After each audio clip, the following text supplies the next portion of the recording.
We're here at the Feast of San Gennaro in Little Italy. You see behind me people from across the city and around the world come here to take part in this massive celebration of Italian culture. They're expecting nearly 2 million people over the course of the 11-day feast to come take part. The New York City Ballet's Nutcracker is a staple of the holiday season, and it's known for featuring young students from the School of American Ballet. But things for the production this year are a little bit different. Nearly 90% of the young cast is taking the Nutcracker stage for the very first time. Look, I could tell you how hot it is out here, but I actually want to show you. I have my handy pan that I always bring with me on hot days, and an egg, and I'm gonna crack this egg in here. We have it here. I'm gonna leave this pan on the sidewalk and see if this heat outside could do anything to this egg. We'll check back in a bit. 7 minutes and 28 seconds. I wanna show you what this egg looks like. And I'm actually surprised that none of the birds back here have touched it because, take a look at this. The egg has cooked. 7 minutes, 28 seconds.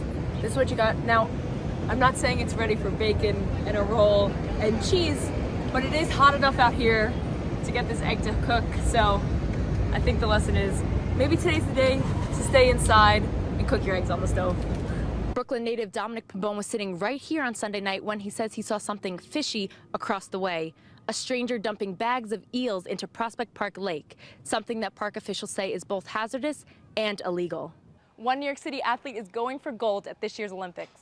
Bronx native Salif Mane crushed his competitors at this year's track and field finals. And now he's hoping to keep that momentum as he heads to Paris.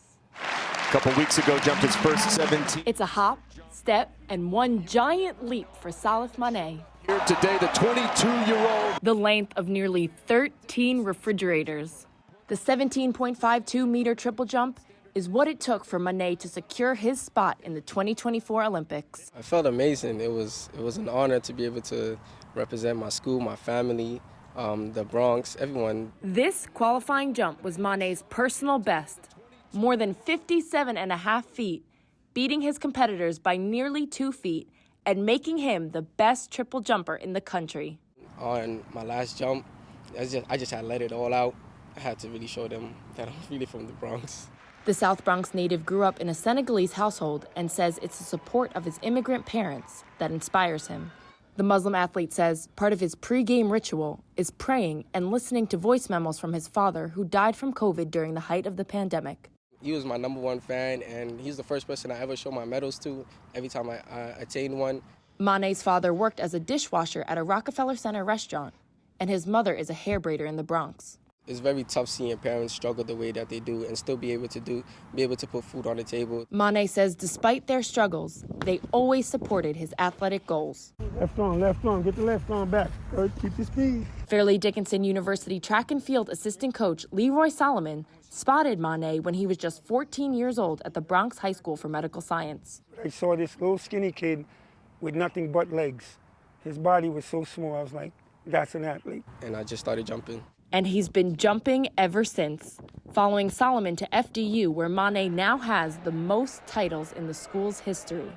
He graduated in May with a degree in civil engineering. How many? 2 on each side? Mane and Solomon have now been training together for 8 years. I never talk distance.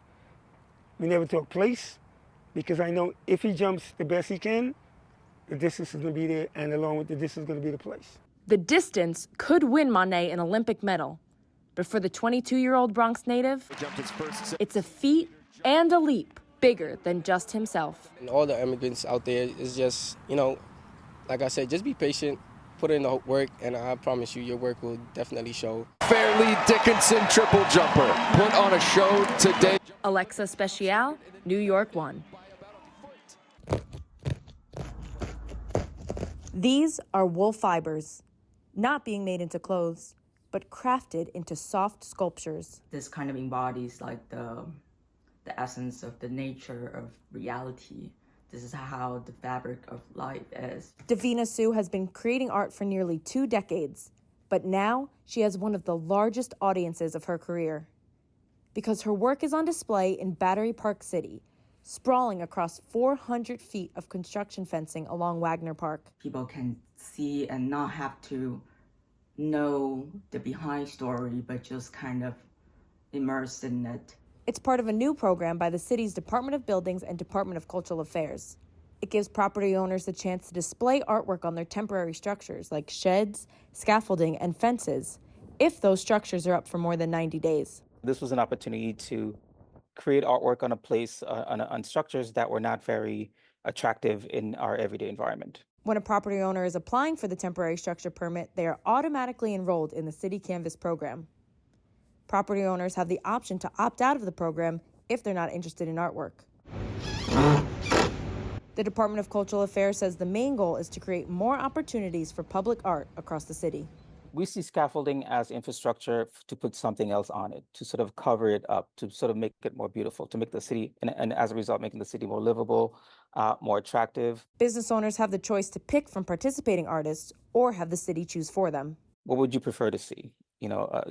Bare scaffolding or a beautiful artwork covering that? So we see it as infrastructure that is there for artwork, and we're capitalizing on that.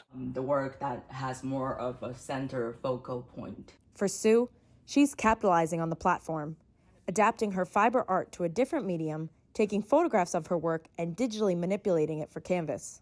Use computer to create these digital patterns that otherwise I would not be able to do to make the work in this scale. Now with her work spanning 400 feet, Sue hopes her colors and patterns give passersby something they can take with them.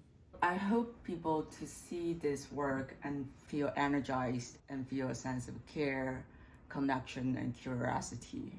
Alexa Speciale, New York 1.